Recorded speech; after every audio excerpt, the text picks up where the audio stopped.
20 years. Hey, I'm John Rogers. I was Jeff Thorne.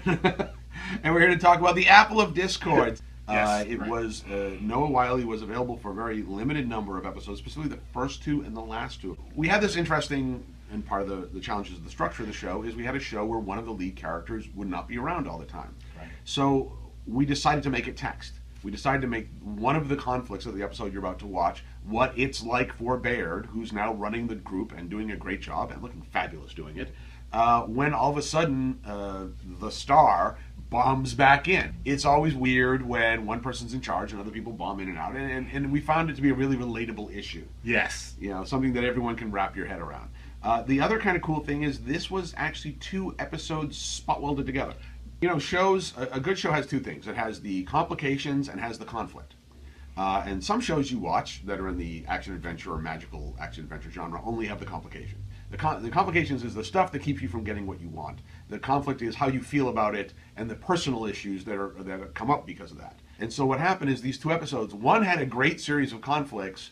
The dragons are coming back, which is super cool. Right. And we are in the middle of a big, complicated secret world problem that we don't know how to handle. Which we all love. That's one thing we all share. on Yeah, this we're all show. big secret world We fans. love hidden secret worlds.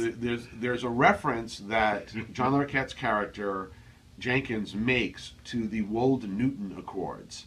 And if you're a hardcore geek, right now you're freaking out that They're you managed to spinning! slide that I into an see you all episode. spinning! What happened is then we had a show with a really great, a MacGuffin with a really great personal conflict that drove a lot of personal conflicts, but no real plot line to it. Mechanical. And It was just mechanical. And so that's why we put everything on index cards and it goes up on the board. So sometimes we're just sitting literally at this table staring at a wall of index cards. That board that you will And, never see. Yeah, it's behind you and there's all sorts of secrets on it.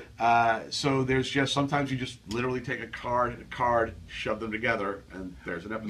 Magic. Part of the fun was, in every show, you try to pair up the characters in ways they haven't been paired up before. In this one, it was actually, ironically, Baird and Flynn, who only really had 2 episodes at the beginning of the season, and then he bombed out. So Right. we get to do that relationship. And Jenkins and... That's what I was getting to. Jenkins, Jenkins, John Larroquette's character Jenkins kind of exists outside of the group. Pairing someone who by now you have probably figured out is a lot deeper and more mysterious than he likes to pretend to be, along with the rawest, youngest member of the team, seemed to be a pretty good dynamic pairing. Mr. Jones. I got nothing Matt else to Frewer? say. No, Matt Frewer. Oh, that is one of the things. This was a big fun, and it's you'll see him on the TiVo, so it's no giant surprise he's showing up. Mm-hmm. But it was great to have he and Lamia's character come back. And if you've watched any shows that I've done over the last 10 to 20 years, you know I like to play around with the idea of whether the villains are really villains. And Right. what their roles are. And whether the heroes are true, like, we don't really do the straight, I'm Captain America hero. Part of this episode gets to show you some of the underside. Yeah, maybe if you're a guy in charge of all the power in the world, that tempts you, and maybe the fact you're a bit of a crazy jerk about it is a defense mechanism, but also a sign that maybe you're a crazy jerk who yourself needs to be watched. Right. Like being a showrunner. All right, that's it. Let's wrap that up. Enjoy the episode.